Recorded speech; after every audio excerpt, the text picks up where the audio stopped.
Do you want to be extra prepared, or do you like to flow the conversation? Like, how do you? I like to be extra prepared. You do you? Okay. I do, because as I work on my speaking, public presentation. Right. People keep saying be succinct, and I have a issue to kind of ramble and jump from story to story, and it's like, where you at? And it's like, you just need to know me, and you just know what story that is. I ain't got to explain the story. So that is one thing that I'm working on. So if I'm prepared, I'm like, okay, I seen that question, I think I can answer. And other questions, that's something. It's not a question I'm going to answer right now, and we could take that offline. Okay. Like, I'm learning, people test you. Like, instead of me popping off, it's like, you know what? That is question is going to take more time for me to think about, and we can discuss this offline and being able to move on. So to me, practicing those techniques is going to help me be a better person. That's true. Here we go, be a better person. But I'm a project. Listen, I can't wait to get started. I love being as prepared as possible. Okay. I'm the person with the multiple backup plans. I got an adult diaper bag in the car in case I forgot my wig the other day. Oh no. Okay. Are we recording? We are recording. Okay. But here's the thing. Okay. Here's where I want to get you. Okay. There's an aspect of, there's like the fundamentals of preparation, but then in the moment, just let it flow. Because in post-production, I have the ability to edit, cut things out, be succinct as we want to, or let things flow with natural conversation. Okay. In this space, because what we're highlighting is you and who you are, what you want to discuss, what you want to talk about. Sure, there might be some questions that like you may have bring up something, and I'll be like, "Ooh, let's lean on that more," because that's interesting, right? I want you to feel comfortable. That's how that's how I do my interviews. I can do that. There you go. That. Relax. That works. Yes. I can do that. I just I'm getting. I've enrolled in public speaking and media training. Okay. And these folks used to, like, one of them was a reporter that have interviewed like Bill Gates, like all of that, on CNN. And the other guy's a TED Talk like expert, and he trains all these celebrities. Right. And so I talk to them, and I'm in these classes, and it's almost this pressure of like, well, when I get in front of people, I have to be like that ready. And my mentor was like, not everybody, TED Talk is a different level. Not everybody is TED Talk worthy or even wants to be on TED Talks. You are more communal based in the way that, you care. You have a different service that you are offering your community. Yes. It's not the same. They don't want to hear all the big words. They want somebody who can relate to them. Very true. And that's what you need to focus on, and stop focusing on somebody else's, dream, or like, okay, they've made it to the platform where they can pitch. I'm like, I don't even know if I want to pitch. Like, what am I pitching for? Right. But that's real. I feel like in some ways I have been holding myself to those standards based on the folks that I have been around. And that has made me more conscious and nervous of saying some things like, I want to say it the way I want to say it. And I swear a lot, but I'm working on it. Okay. Folks are praying for me. We got to, Folks are I'm working on it. I'm working on it. Oh, it's at times it's hard, being black, and the things you say, it's like you could say, we could say it with us, but you can't just say it. So I think a lot of things, and I was like, just find another word, find something else to say. That's real. Slow down. That's real. So I'm learning, because like, you keep thinking it'll come out on stage. Yeah. And you ain't a comedian, so you can't be cussing like some more. Okay. She made a living off that. You trying to make a living another way. In other ways, and a couple of those letters you can't just fly off the tongue. Yes. That's real. I wonder though, and this maybe is a little bit of I'm interested to hear your lens on this, because there are quote unquote traditional ways of communication, or maybe those traditional ways are more mainstream based upon who's setting the standards. Agreed. Agreed. So because there are certain words or vernacular or what have you that we have to be conscientious of, right? Big words. Yeah. We have to be mindful of. Because we have to look presentable or professional or whatnot to be able to seem credible, right? But how much is that taken away from your true identity and your ability just to be real? Yeah, lean in. Yeah, let's talk about it. How you battling that? It is true. about these standards, right? Of, again, folks that grew up in different neighborhoods or different upbringings, you know, more, and privilege is in all colors. So it's not just, you know, one group of folks that's privileged. I honestly have learned that being a consultant, starting off, it's been hard for me to be myself because of my presentation. Okay. And because of that, and having to get people's credibility, I can't really be Gloria. Like I can't be Gloria. Like when I started years ago, I was told by black folks, like, you know, nobody's going to do business with you because you're always changing your hair color. Like, I'll wear rainbow, I'll wear all kind of stuff. Yeah. And he's like, you know, nobody's going to do business with you. And then and that hurt. And I recently had somebody tell me, it's like, hey, these big companies like, you know, Procter & Gamble, you know, they might see you. That's cool in LA for us over here, but that might not be cool for them. And I was like, you know what?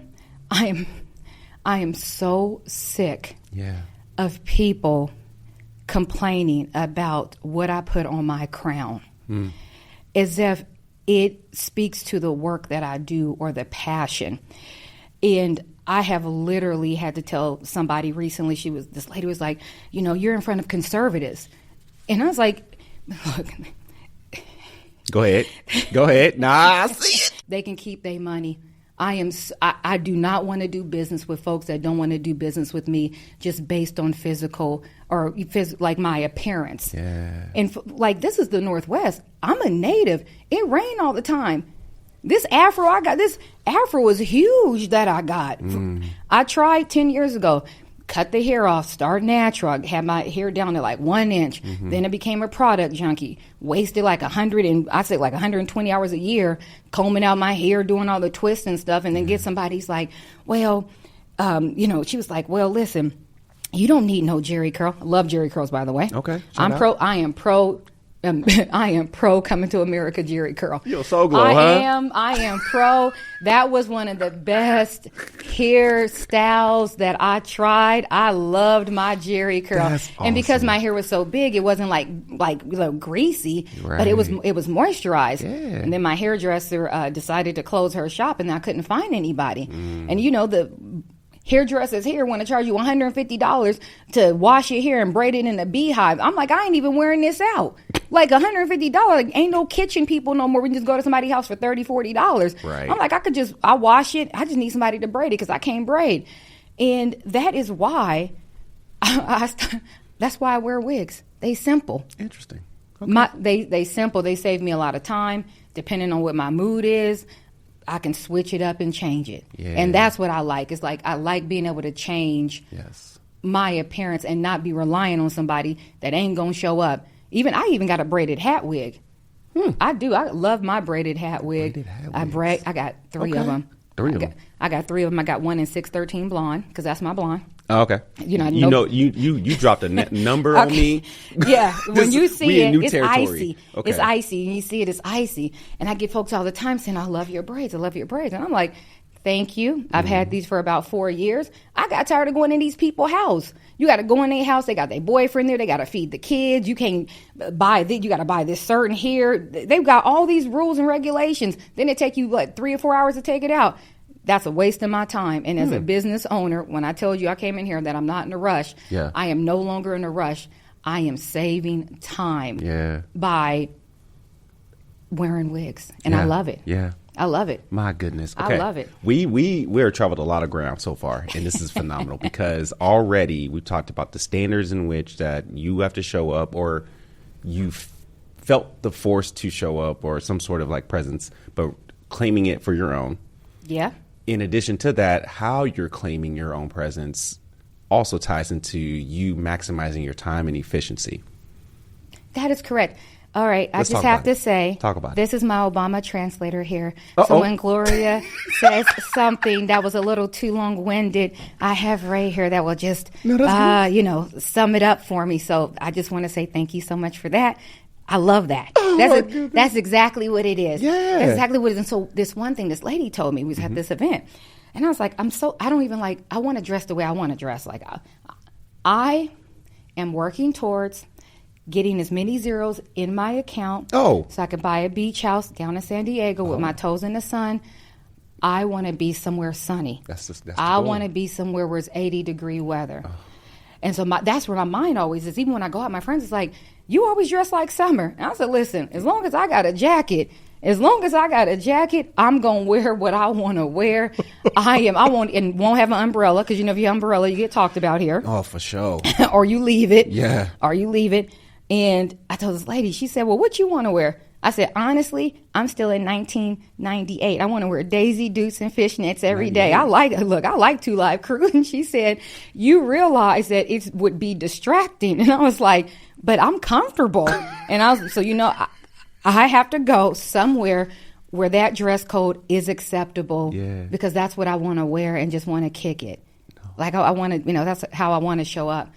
So, I get dressed, put on adult clothing, get my cousin Jeff Bezos to send me a few things every now and then. Yeah, well, okay. Shout out to Cuz. So, oh man, you said that now because it's currently cold in Oregon. Current state is freezing out here. Mm-hmm. I'm also from Southern California. I am from Southern California. You mentioned you're native here. I would love to get to that. Grew up maybe about 2 hours north of San Diego. Okay. San Diego's beautiful. One of the locations where if I post high school, I did look at a few universities down there to go to, but quickly realized if I went, I wouldn't have graduated. I took my daughter down there 2 years ago. It was a San Diego State or San Diego University. Mm-hmm. I mean, and I had what I had on, and I said, I need to re-enroll. Oh, these young girls down here. Lord. I mean, I said, this is the place to be. And they got that arena. It's beautiful. And they were like, okay, it was like Doja Cat, Nicki, all these folks had been there. I said, yeah, this is where I need to be. Oh, dang. I told my daughter, I said, you get in here, I'm going to just come just to be one of those moms. She's going to slide through. Just to be one of those moms to make sure you're okay. Oh, boy. But every week. Folks have said that. They was like, if your daughter goes, you tell her, go to class. Yeah. They said that's the only thing I could tell you. Go to class. Yeah. Didn't have the discipline. Just go to class. Oh, yeah. But, yeah, that was lit. Yeah. Oh man. Arizona, San Diego. I don't think I had any friends go to Texas. But those just the warmer populations. You know what I'm saying? Yeah. But you're from here. You said, is this home? So this is home? This is home. Okay. Tell me, we outlined a lot about home. First of all, the whole umbrella thing, because that was one of the first things I was told. Don't rock an umbrella because then people will clown on you. And I think it was about, I've been here for about 18 years now. Dang. Been here for a minute.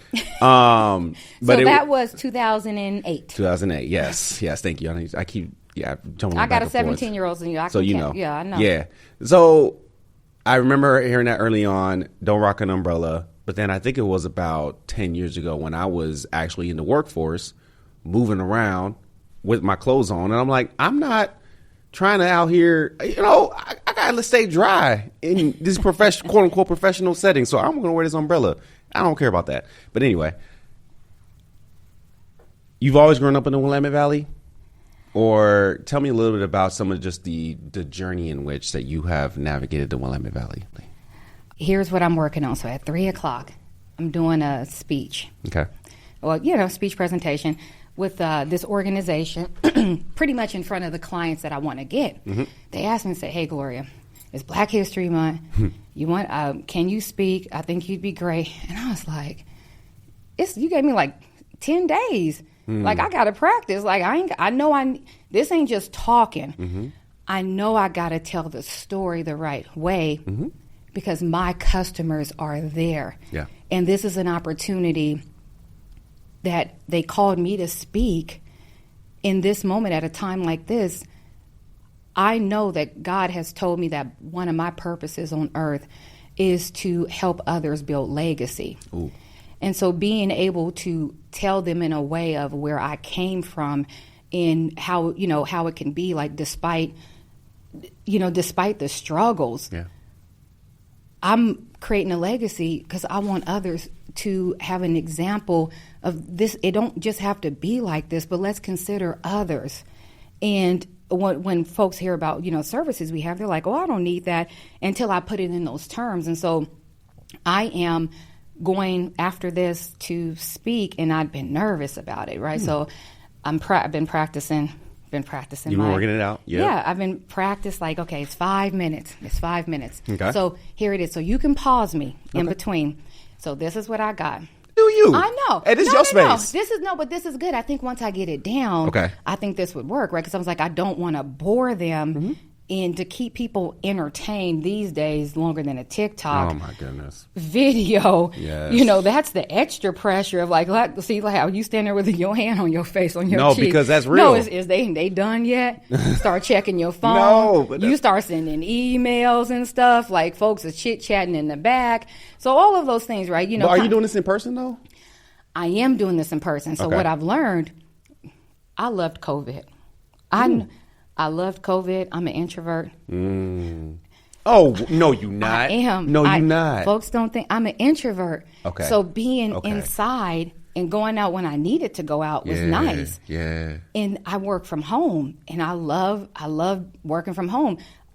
Sometimes you get too much peopling, whatever you want to call it. Oh, peopling. Yep. It's a lot of peopling out there, and so I like to people when I need to people. That's real. But I like my space and I like my quiet time because I'm an empty nester now, which is fun. It's fun. You enjoying it? It's getting there, yeah. And so I've practiced. So I'm working on this speech, and I'm gonna stand up there. Okay. And here I go. So here you go. Here we go. Here we go. So, hi, I'm Gloria. I'm a unicorn experiencing life just like you. I was born on the longest day of the year, the summer solstice. My soul sprouted this beautiful sunflower here in the city of Roses, rooted in the historic Albina district. I was watered in Boise Elliott, Harriet Tubman, in Jefferson High School. Go Demos. So here's my soil, right, and here's my seed. At 16, I became a mom.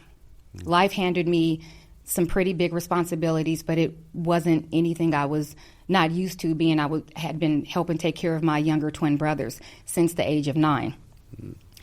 And this was, let's think about it, this was like around 1999, the year that Prince was talking about the world was going to be over, we was going to be out of time. And my guidance counselor was like, listen, you got to pick something. She said, you got to pick something. So she had me take all these career assessments, and project management was something that kept coming up. And I love being organized. I mean, I love being able to know how to find information. I'm a planner. Well, then I was a junior planner because apparently I was pregnant, so I didn't think about planning. And she said, listen, at this time, she goes, listen, you can enroll in secretary school. And I was like, nah, that ain't going to work for me. That's not where I want to go. And I found the Oregon Women Trades and was able to enroll to be a carpenter apprentice with the local 247. So I needed stability. I mean, I needed to be able to support my family. Now I think about it, no, I wanted that prevailing wage. That money was nice. So 2.5 years in, it just wasn't fun anymore. I mean, felt like a daily basis, I was being treated not like a person. I wasn't being properly trained, and basically just a statistic. I mean, I got told all the time, like, I was just there as a box to check. And I'm like, what box to check? And it's like, well, you're a woman and you a minority, so they get paid extra because they got you. It's like, well, you ain't paying me extra since we checking boxes here. We checking boxes. And it was this one particular day. I was in this ditch, had this heavy tool belt on. It was August, the heat was blazing. And I was out there sweating with this hard hat on under the sun. I didn't have no sunscreen because I was told I didn't need no sunscreen. I know, right. And I was part of building I was working hard to build the yellow line so folks could experience a joyride out to the expo center. Now, it was this one day, I saw this car pull up and this lady sitting inside. And she was in there blasting, the AC. And I'm like, okay, who's that? So this lady steps out the car, puts her hard hat on, and she was strolling. And I'm like, I know she ain't coming over here to work in this ditch. So who is she? Because I hadn't seen nobody black out there. So this woman, her name was Faye. And Faye came over to where I was at, and she said, hey, sis, how's it going? And I said, I know you heard about the incident, and if you really want to know how it's going, you're going to have to wait till I get off a break so I could tell you. And Faye, she waited an hour. I was thinking she was going to be tempted by the AC, go back, sit in the car, but she waited for me. And I got out there and I was talking to Faye and, giving her the story. It's like, yeah, this foreman. She was like, tell me what happened. I said, this foreman did this, this, and that. Was giving her the rated R version so she know I was serious, because they wasn't about to be playing with me. And what I like is Faye let me talk and she actually listened. And to finally be in a situation, especially on a job site like that or in an industry where you feel psychologically safe. Because before that, I had not had any interactions with anybody who was listening to me and helping me realize I'm not crazy. It is just this environment. Yeah. And I would say that there's moments like that that matter. When you are heard and people make you feel seen, you can, turn a new chapter. And so that's what I did. I've been thinking, I was like, okay, well, she's saying, you only got a year and a half left and you get your journeyman, card or license. And I was looking at myself in the mirror, and it's like, you're a project manager. It's like, what do you mean? Work a year and a half to get this license and then continue to work in this environment? Nah, nope. Now, listen, I told myself right then and there, I refuse to be a part of somebody else's system. Our ancestors knew that the system wasn't for them, but they continue to move forward because you gotta rely on yourself, right? You gotta be able to team. You gotta be able to, we smart enough. You gotta have a blueprint. You gotta have a blueprint as you build, right? So others can figure out the right rail, to travel to get to someplace better. And this what I always say, my saying, like it hit me, and it was like, if you don't got your own plan, you are part of somebody else's plan. And that was a pivotal moment for me. And I want to thank Faye for being there in a time where I really was not in a good place and I was sad and just felt like I had nobody to turn to. And so I left. I said, hey, bye-bye to the good old boys club so I can take this road to the country club. And so I knew education had to be a part of that. If I'm going to get to the country club, education to be a part of that. I went back to school, got my master's degree, got my HR and project management certifications. I started working with a lot of, they was the one they would call in for changes. Mm-hmm. So these big, large private and public entities, we did a lot of transition management, AKA succession planning. A lot of this was digital transformation in reorgs. And so if you don't know what a reorg is, because it took me some time to realize what we were doing, it's ageism. Reorgs is ageism. It's a quiet tool to help displace vulnerable workers. And there was this one incident. So I'm going to explain. This is one incident. This lady, or this worker, because I want to say the worker, this worker was about 7 or 8 years away from retirement. Had been there for years, like had all the knowledge. Right. Nothing was documented. Knew the passwords, who the contacts were, because when you got contacts in the community, you need that person. There was no type of transition plan, and the whole goal was to get this transition plan in place. And this lady's like, they can't get rid of me. I know too much. I know too much. They gonna have to wait until I'm close enough to get my Social Security. Well, 6 months later, company wasn't playing that. They let him go. And I'm like, you letting them go? Do you realize now there's all of this work that you done left for one person to do, or a couple of people to do 2 to 3 people's jobs? They ain't paying us to do 2 to 3 people's jobs. Right. But you are afraid, those folks are afraid to even say something because you need your job. And I was like, well, this makes absolutely no sense that folks don't realize that no matter the service or the product that you sell or the industry you in, knowledge that lives in people's head is your most valuable asset. And I was 31 at the time, and this person was devastated. Like, this person was crying. And I was like, is she crying because of the Social Security? I'm like, is that why she crying? So I had to go look into it. And I'm like, man, that system broke. That system is broke. The average person is getting about $1,800, and that system was made to benefit those born in the 20s, 30s, and 40s. I said, nope, not doing that. And that is when I realized I had to rely on myself. Mm-hmm. I needed to be able to spread this message that we are living in a system that we are not creating. And when you don't help create your own system, you are part of their system. Yeah. 2020 is when Exit Bliss was conceived. And so what we do is we help you preserve your institutional knowledge so your business continues to run when you are unavailable. Right? Life happens, vacations happen, right? Family happens. When us, especially small business owners, don't take time to capture how work really gets done, we leave those, behind us in a state of confusion. Like, you creating a chaotic environment. Like, why? All I can say is why. Like, I've experienced it in my own. I've experienced it in a different business that I was a part of. And that made me realize that legacy isn't for us. It's for those we leave behind. Mm-hmm. And so just like the game of Jenga, if you don't know, created back in the 90s, you have all these wooden blocks, build them up, right? And the whole goal is to move blocks around without it tumbling. When I think about not leaving folks instructions, and you don't have that solid foundation, and succession plan, like moving pieces at the top is easy, but you got to be strategic when you start thinking, okay, well, what if this happened, right? So why don't you have something in place?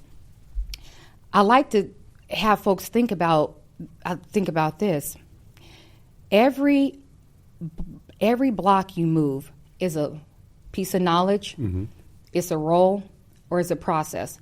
And those are all pieces of your legacy. Mm-hmm. And so leaving, something behind because you don't here's the question though. Let me stop. So here's the question. Do you have a backup plan? Do you have someone making decisions when you can't make decisions? Do you have the Gorilla Glue to keep your foundation strong? Because I got Gorilla Glue for everybody. And it ain't for your hair, by the way. But when you don't have those, again, you're not building a successful business. You basically got a hobby. Because folks who build in a successful business and want pieces of, the Interstate Bridge project, like all these big projects, you want a piece of this project. You want somebody to be able, you can't get your, you can't get your RFPs in on time. Mm-hmm. You scattered.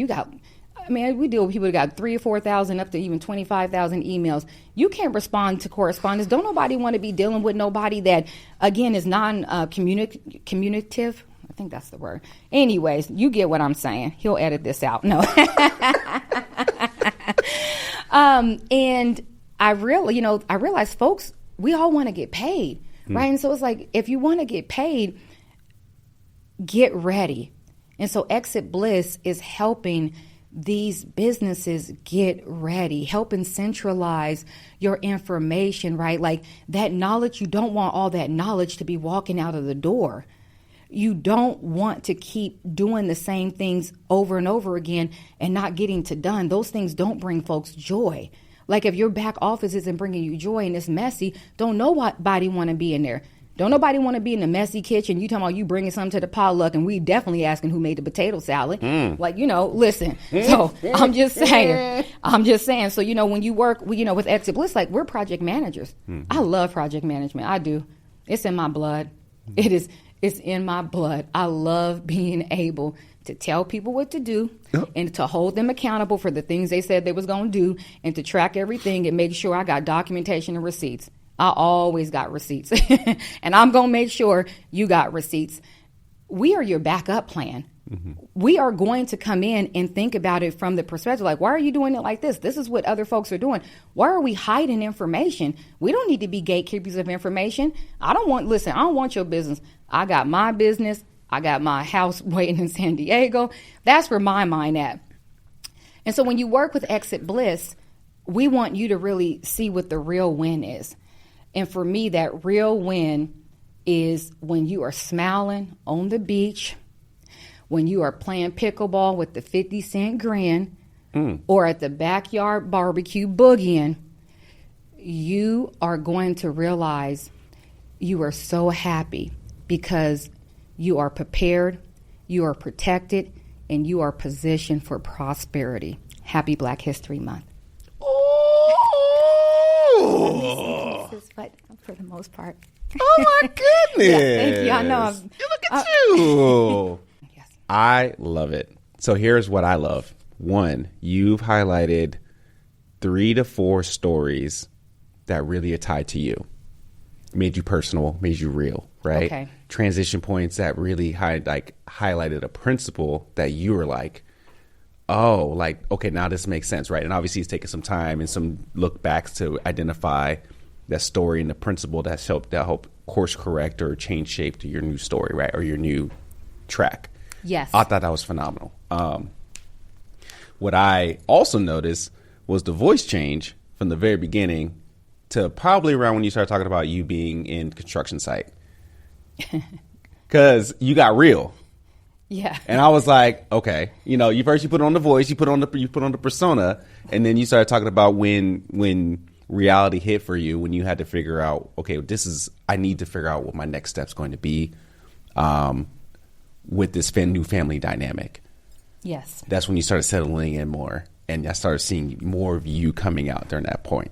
And I was like, okay. There's Gloria. There she is. There she is. That's not the Gloria Coleman who was cussing people out. Nah, but I was like, okay, I see that. And then again, and then you not somehow, because you've been practicing this, once you transition to you talking about the beach, then I was like, oh, I see the future. Like, I was like, okay, that's how Exit Bliss comes in. Yeah, it's for the day. But then I felt the sense of like, to what end? And then when you brought in that point, it's like, yeah, when you out there playing pickleball on the beach or eating 50-cent green, I'm like, whew, actually, yeah, that does sound dope. And it ties into your dream too. Yeah. So I don't know. I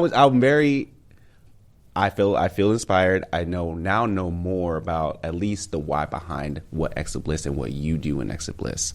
And that was pretty dope. So great job. Well, thank you. Yeah. I appreciate that. Yeah, I wrote it last week and been practicing. And listeners, like, you'll be fine. Like, it's your story. It's your story. It's your story. And the reason why I really tied into the construction is because my clients. Yes. Anyways, my clients are construction or construction adjacent businesses. Mm-hmm. And this is going to be at one of the big construction firms, right? These primes, they want small businesses that are actually available to do the work. Right. They want to work with these businesses, right? So my objective, like long term, is like, what do you want to do with this business?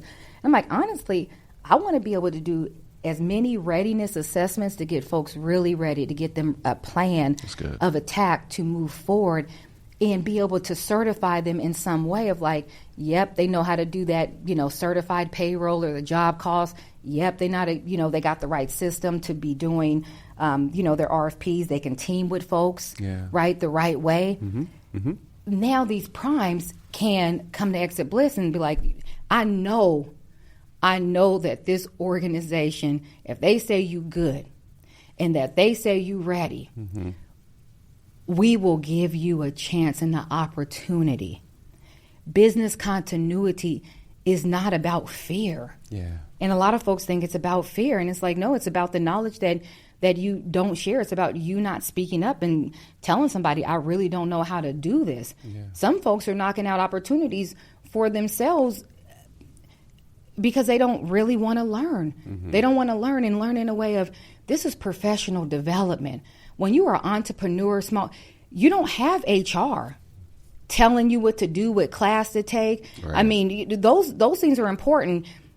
I even took mediation training last year to, got my certification to become a mediator, which on the last day found out I'm not a mediator at all. I am not a mediator. You went through all that and realized, my blood. I said, this was great. Yeah, my blood was boiling. I was like, unless it's internal where we got policies and procedures, right, like in playbooks, nope, it is not for me. Okay, pause. What did you learn, though? And actually, before you do that, take a sip, because I know you ain't had your drink for a minute. Okay. Take your sip. I didn't want to hit it. No, you're good. Because so something with that is, and I think we all go through some element of this, where we go through something to realize that it's not to be our thing, but we're not going to throw away the whole experience because we did learn something out of it, right? We all go through some training or some experience or certification. I did this with my MBA program. I realized throughout my MBA program, I'm like, this really ain't for me. I actually really don't know. Halfway through, I was like, I don't know why I'm doing this. But I did learn quite a bit from it that has helped shape the way that I approach people or understand at least how business works. So while maybe I won't necessarily climb the corporate ladder personally, it was still a good experience for me to at least understand the psychology or understand the nature and the environment, the social aspect of that space. So I'm not going to throw away the whole degree. I got it. Yes. Yeah. What did you learn in the mediation process that has that you are translating to the work that you do? Honestly, having a clear understanding. Okay. No, having a clear understanding. Being in the project management field, just working in IT, and thought about the mediation is we don't understand what's going on, what's the objective is, what's our role as the neighbor who got the fence that's 2 inches over for their property. Is like there are rules around that. This was this situation about, somebody having all them cars that AK are mechanics in the neighborhood, and somebody's complaining about it, and it was just like, it's those things right there is that when you don't do proper stakeholder management and realize, again, who you might be impacting and get buy-in, conflict is bound to be there because you haven't thought about, communication. In this mediation training, as I went through, and I was like, okay, this is like, collecting requirements in some way, but then it's also, how are we going to work together to achieve whatever that may be? Because you can't do it alone. You cannot do it alone. You folks got to learn how to delegate. Yeah. And it's hard for folks to delegate. And, for y'all out there, I got 3 kids, as a parent, as much as you don't want nobody holding your baby, watching your baby, at the end of the day, listen, you ain't letting nobody watch your baby without instructions. Right? That's some truth. Nobody's waiting. Look, I'm not watching you, but look, I need to know they got nut allergies. They can't have Huggies on, like all the extra stuff that goes on. Right. I would say, I think about, with this, mediation as I, start, getting, really into it. And I was like, okay, why is this really rubbing me the wrong way? And part of it was, honestly, it's like about self-regulating and taking accountability for the part that I could have been responsible for. It's hard. It's easy to always point a finger at somebody, at somebody else. But there is a part that you have to be accountable for. And here's another, I would call this a tragic story. Mediation made me realize, because I had to go through mediation with an ex-business partner. And we did 3 sessions because it was by our bylaws. And she said out she was being attacked, and she didn't know that we wasn't friends. And I learned right then and there. I didn't make the smartest decision by hopping in business bid with somebody I didn't know. And, you're at these environments, working with, with folks, and you really don't know them, but it's like, oh, let's kind of do this and do that. Anyways, this was for community outreach. So some years went by, and it's like, again, I was doing all back office operations. She was the one that was out here, doing the outreach, because you got to do both, right? But you need 2 people. Right. And the lack of both of us not seeing the value of one another, Ray out there just kicking it. And it's like, but who building the back office and doing all the editing and stuff? So just because contracts, we had like $500,000 contract, just because they started coming in, it was like, this is my money. It's like, this is money for the company. Like, I have invested just as much that you have invested. And here's the kicker, why I'm so passionate about transition management. When I started Exit Bliss, the whole thing was about succession planning, end-to-end project management, performance management. Right. And then, I rebranded and whatnot. I was like, oh, no, all businesses need this.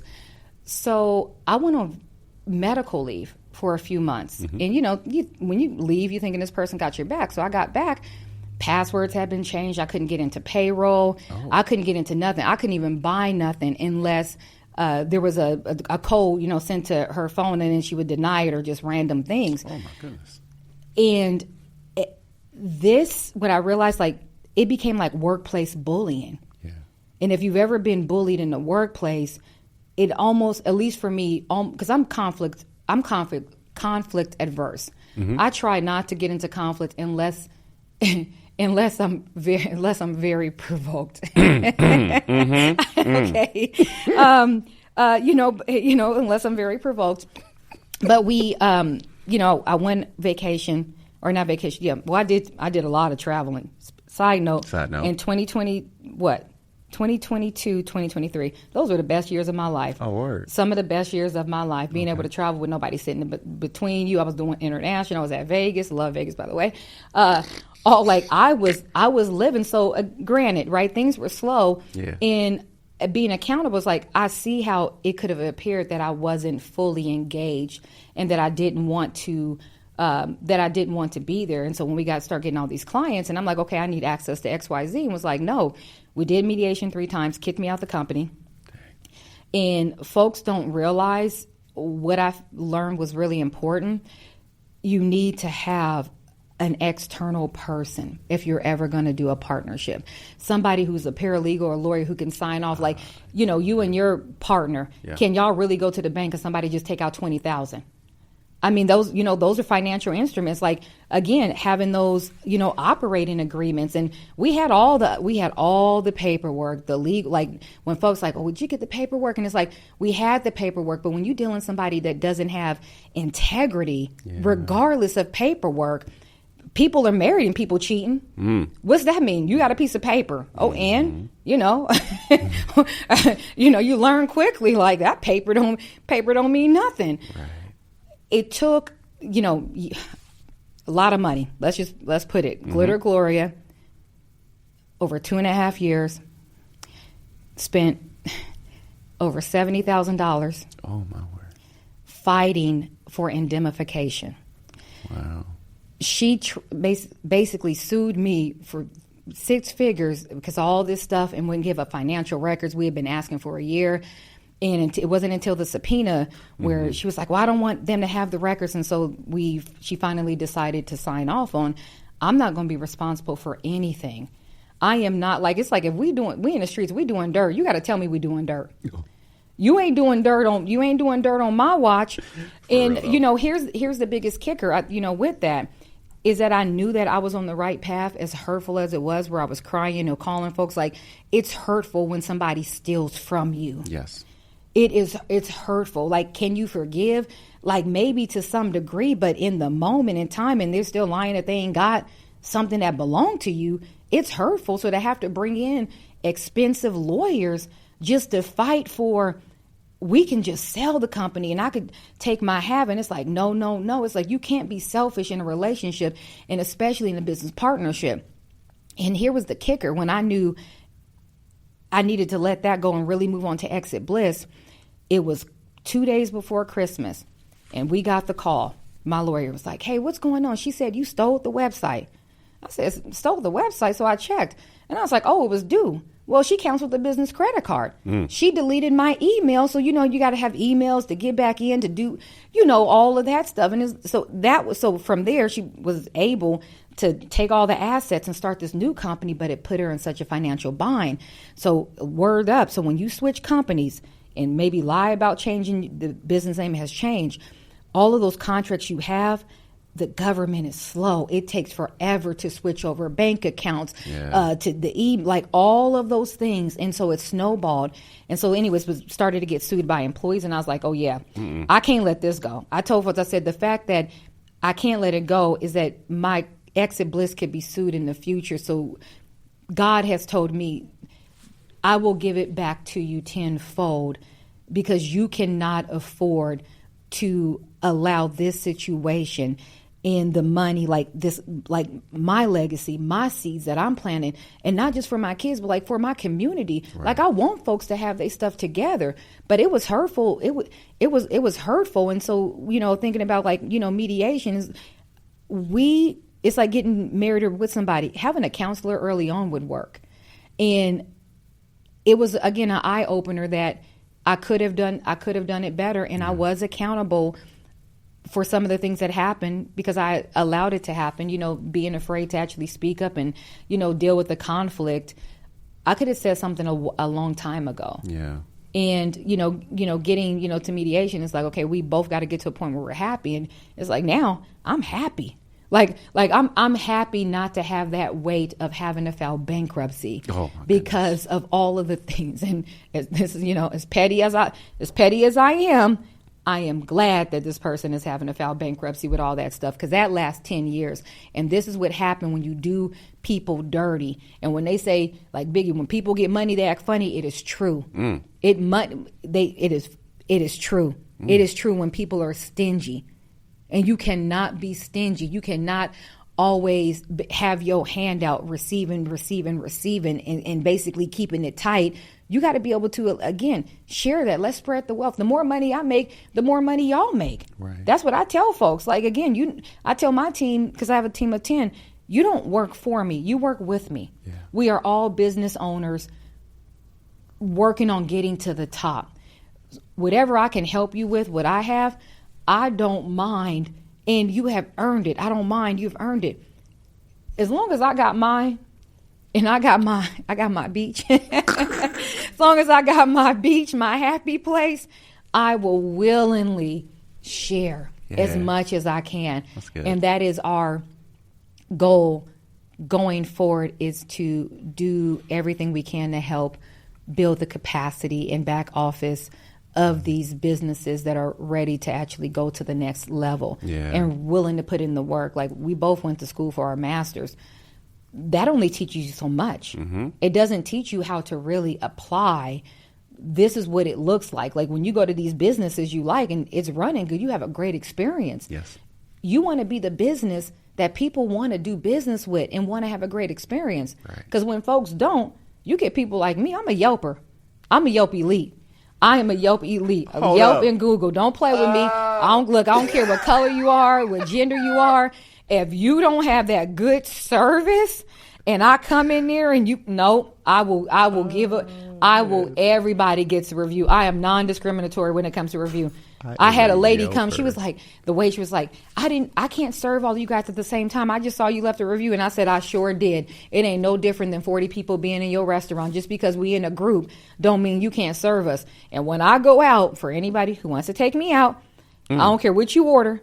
I want my food as my food is done. I am not waiting on your order to come out to eat. And I tell my waitress as soon as I get there, listen, I don't know what Ray ordering, but I'm telling you now, I want my stuff. When my stuff comes out, I don't want to wait on the table. Let them think on it. I want mine. And you don't do that, you definitely ain't getting a 5. But people appreciate that. You look at reviews. Yeah. You look at reviews. If I rated it a 1 star and you go get food poisoning, you have been warned, right? Okay. This is sharing knowledge. At the time I went, it wasn't good and I got sick. But you might get lucky, But you need to know that stuff. Yeah. So I'm building Exit Bliss to be the business that folks can always say, they're excellent. Yeah. They do excellent work. And I'm honest with folks. I mean, but we dig in and actually do the work. This ain't just about teaching you and like telling you. It's like, no, I'm gonna go in there and clean it up. Yeah. Sometimes you just need to call in a housekeeper. Yeah. That's real. Yeah. Clean the windowsills and the cracks you don't want to clean. That's real. Baseboards. Don't want to clean on baseboards. I know. I did it about 3 months ago. I was like, I'm gonna have to hire somebody. Somebody else got to do this. I know that. Because consulting could be weird. Consulting is a weird space. It can be a weird space. Not just like everything in life could be a weird space. You could take a sip, by the way, drink. Okay. Consulting is a weird space because there are a lot of opportunities there where, based upon what the organization needs or maybe what you can provide, I mean, you can provide the excellent service, right? We get the 5-star Yelp That's for the Yelper in the room. Or you can only do service level things and know that they expect or experience more, but may not be the person to give that. So, for example, like, we both in the leadership development space. I got into this space because I, on the receiving end, noticed that when consultants came in or speakers or whatnot, it really didn't reach the depth of maybe what we were experiencing or needed, right? Mm-hmm. Like, you may talk the big game, you may have all the big words, you may say all the data and statistics and everything that related to your situation, but I really wanted to walk with me through this. Like, help teach me and navigate this with me, right? And what I hear is that not only are you providing the readiness for organizations to take on those bigger contracts or to leave things better than they found it or to leave a legacy for whatnot, like, you're not telling them, you're also walking it through with them. Yeah. And how invaluable and important that is for people to not only see it, but to experience it through you and your organization and your work, which is phenomenal. So thank you for doing that. I say that to thank you. You're welcome. Because there aren't too many organizations out there, or maybe they're few and far between, that can help, who've gone through it, who can share it, who can teach it and teach it well in frameworks for people to understand. But then also to say, okay, I will be there with you. Right? Like, yeah. I know whatever the steps you got, I know how to get you through the rubric so that way you can execute at a high level and then leave I'm going back to that 5-star Yelping. So you get that it's important. It's important for all the Yelpers out there. Don't let them fool you. Keep reviewing. There you go. Keep reviewing. Yeah. You always give me a 5-star review. I'm on both. I'm on both Yelp and Google. We'll put that in the show notes. I got 2 more questions. Okay. Just recently, I've been doing some research on the alternate ego effect. What's that? Let's talk about it. Okay. Tell me more. Tell you more. So, there's I forgot the author. The author's name is Tom something, but he essentially wrote a book that talked about how folks put on a different identity or persona in order to step into who they desire to be. So, are you a sports fan? Do you know Kobe Bryant? I know Kobe Bryant, and the only sports I like is MMA and boxing. No way. I do. Okay. I love MMA and boxing. Look in here. You gotta be strong and bold to get in the ring with somebody you don't know and say, I'm kicking you in the stomach. I'm going to headbutt you. You're going to get a punch to the kidneys. All right. And then you got your team. You got your team in your corner saying, you got this, you got this, you got this. We all need somebody saying we got this, right? Because it's us. It's us even against us. Right? Yeah. It's us against us. I love it. You got a game. Well, here's the thing. Let's go. No. Let's go. I know you know somebody. I know you know somebody with ringside tickets to an MMA fight down in Vegas where we can see the sweat drip. Wow. We're getting explicit here. Because that's real. Because right? You see all the sweat. You might even get the sweat splash zone. I just know that I'm gonna watch your hands, because here's what you said, and I don't know if this is true. You said you're an introvert, which I wanna contest that, only because you mentioned that you could tell somebody off, you can yelp like no other, and you just told me that you watch people who have hands, which makes me think that you got hands too. So I'm not trying to catch this fade from you, Gloria. All right, I'm just saying, I'm being on the good side. Now I got nails. Oh, so okay, so that's the key. If the nails are off, watch out. Then you're clawing. Oh my goodness. Here's what I'm saying, and which might get to the. I'm trying to think of some MMA or boxing personas, but essentially, not Money Mayweather. I'm trying to think of some boxers. Who are some boxers? Let me give me a couple boxers that you know. I love Mike Tyson. Mike Tyson. Does he have a nickname? Do you know that you know of? It's probably Tiny. You know, people like that got nicknames named Tiny. Man, he ain't tiny at all. That's a big man. But here's the idea. The idea is people will give themselves a new name, a new title, a new character, and they say, whenever I need to step into this environment, this arena, the ring, I need to embody this character. And this character might be different than how I may show up on a daily basis. A common one that's been shared is, Superman, for example. Superman puts on the glasses, he becomes Clark Kent. His real identity is Superman, but Clark Kent is what he puts on in certain areas to blend in so that people don't know who he truly is until he steps into Superman. The Kobe Bryant one, similarly, Kobe Bryant has, everybody knows him as Kobe, but when he steps on the court, he becomes Black Mamba. Yeah, I was getting ready to say, I thought it in my head. It's like, I knew. Yes. I knew. When I first heard you express Glitter Gloria as your identity, one, it made me try to figure out what's my ego. Oh yeah, how do I want to be identified? You're like, I was like, okay, I like this. But the question comes in the sense of like, where and why Glitter Gloria? Like, why is this how you are showing up into the space when you decide to people? You decide to people as Glitter Gloria, and I wonder, is that like you Glitter Gloria 24/7? Or is it when you really outside and you trying to get business done and you showing up like that? So there's a lot around the persona of Glitter Gloria that I've been dying to ask you. Okay, so it's two things. I read this book years ago by John Maxwell. I can't even think of the name of the book, but one thing he said, when you are networking, you want to show up with something that people will remember you by. Most people don't even know my name. People forget my name and they say, but I know you the one with the purple hair. What's your name? Well, listen. What time of the day is it? Right now it's Glitter Gloria. My name is Glitter Gloria. Yeah. So that was one thing he said, have something that that people recognize you.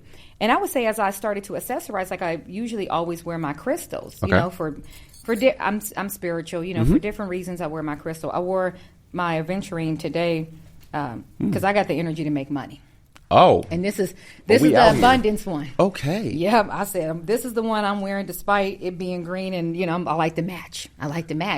So that was one thing. So my second one with Glitter Gloria, I worked at Nike and I loved working at Nike. That's all I could say. I loved working at Nike, and we had these really good team meetings, and they had one where you was like Red Ruby, and everybody was giving these names, and I was like, Glitter Gloria, because I was wearing a lot of makeup and stuff like that then. But folks would always say, like, you're so positive. Like, you're so positive. I used to say, what's your pronoun? I said, positive energy freelancer. You look, that's my, look, you got it. Words have power. Words have power. And that is when it really took root and took hold of, I want to be that person that brings some life to someone, that puts a smile on their face. And as much stuff that I have been through, I can still smile. I can still, be going through something and still show up and not be negative. Yeah. And we got a lot of that, and I think with my, my Glitter Gloria brand is, people say you come and you shine, like you have a good presence. And I said, I want to be able to radiate.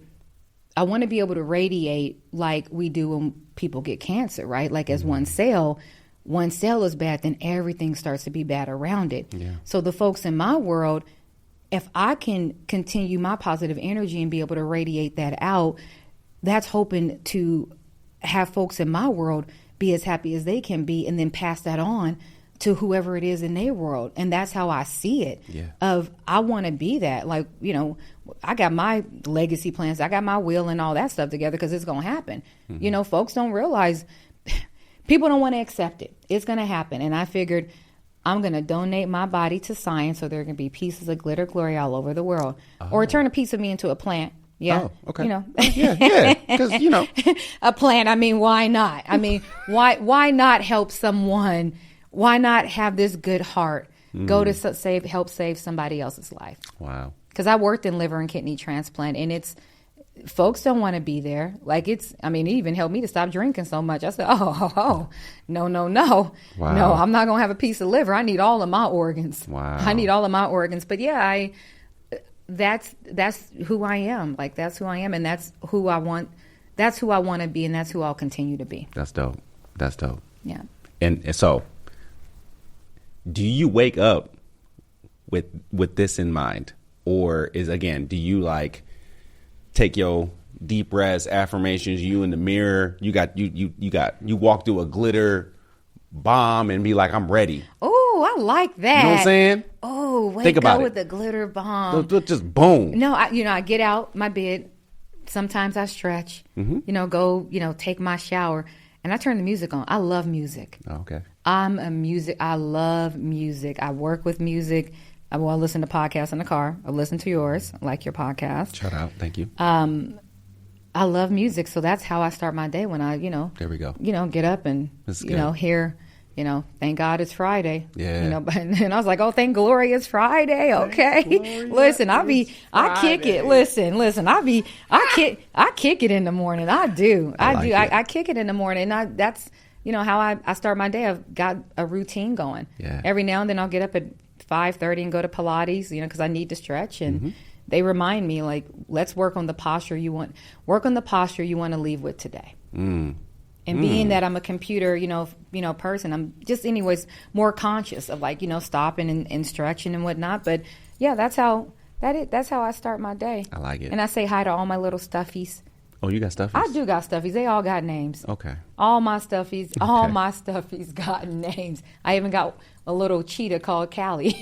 Oh my, yeah, because you got to keep that present in mind. I am not joking. I sleep with my little avocado. I'm like, here's my baby Cotty. Here's my big Cotty. I got Toasty. Look, me and my daughter got so many stuffies. I was in here talking to Ram. So that's a little top ramen stuffy. And she's like, don't touch my stuffy. So me and her, we joke about all our little stuffies. I do say hi to those are my little friends. They make me smile. Oh, good. That's awesome. Oh my goodness. That's wild. All right. Well, Glitter Gloria, this has been a phenomenal conversation. I again appreciate that we touched on many different facets, not only of what you do, but how you do it and why you do it and how you see the world. So thank you for sharing that. Before we get to the last or the closing part of this, what we're trying to do more regularly is share either a cultural artifact that has inspired you recently. And to preface it, you already started by talking about you like coming to America because of the Jerry curl, the Soul Club, right? That's what I'm trying to get at. It's like, what have you been experiencing lately in the cultural artifact sense? Books, movies, maybe something you've seen, something you witnessed, something you've experienced within the Willamette Valley that is just like, or something you experienced like locally in Willamette Valley or just in life in general that is like, gives you joy or sparking your interest. What would that be? I recently took out my historic hip-hop book. Oh. In my hip-hop book, you got, Run DMC, Grandmaster Flash. I think 5 Freddy was in there too, I think. Heavy D. And just to read about them and how dynamic they were and how they pushed through and said things that were unpopular. Yeah. They, said the things that I would say at times like hit me of like, man, I'm not the only one actually feeling it. And I appreciate the culture, whether it's hip hop or, pop. I mean, it's all, I mean, for me, like, as long as I got a good vibe, I'll listen to Lil Uzi. Listen, I will listen to any artist that has a message, and especially, somebody like Tupac. I was listening, So Many Tears Today this morning. It's just like, man, this is one of those things of struggling even with mental health, but not calling it mental health. Right. The pressure that this, especially now this political climate is putting on us, where folks are afraid to show up online, and that these artists have showed up authentically, parts of their souls with the world, and have gotten, through or even stronger of, being judged, and of course, some folks, eventually, become, non-relevant. Yeah. But being able to go back, I say, to that music and say, this is the message I needed to hear in this time. That's good. Whether that is, you hear the message, from church, or, from a parent or just a friend, these are individuals. I'm like, I miss them. Like, I miss Michael Jackson's. Like, how do you miss somebody that you really were, that you've never seen? Yeah. But that's the power. Like that is the power that they have left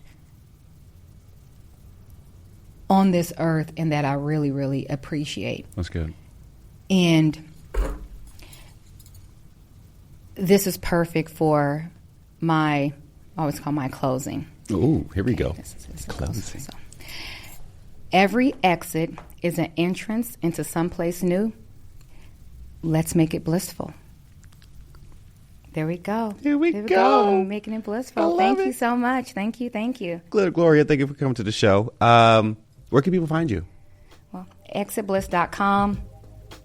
Exit Bliss everywhere. Exit Bliss everywhere. LinkedIn. All right. You name it. Yep. Exit Bliss. So Instagram. We will be sure to link in all of everywhere you can find Exit Bliss and Gloria online, and the different courses that she's creating, different ways that she's helping create businesses to become ready and not only exit well, but exit with a great legacy. Because I heard you say that quite a bit. So really enjoyed that. So Gloria, thanks for coming to the show, and thanks for coming to the party. To the party. Appreciate okay, thank you so much for having me. All right, bye, y'all. Have a great life. Peace. Great job. You killed it. As a reminder, we are here to highlight all things Black within the Willamette Valley.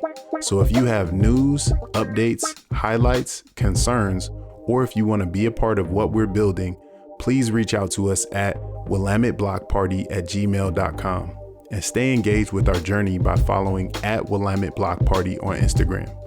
Until next time, we out here. Peace.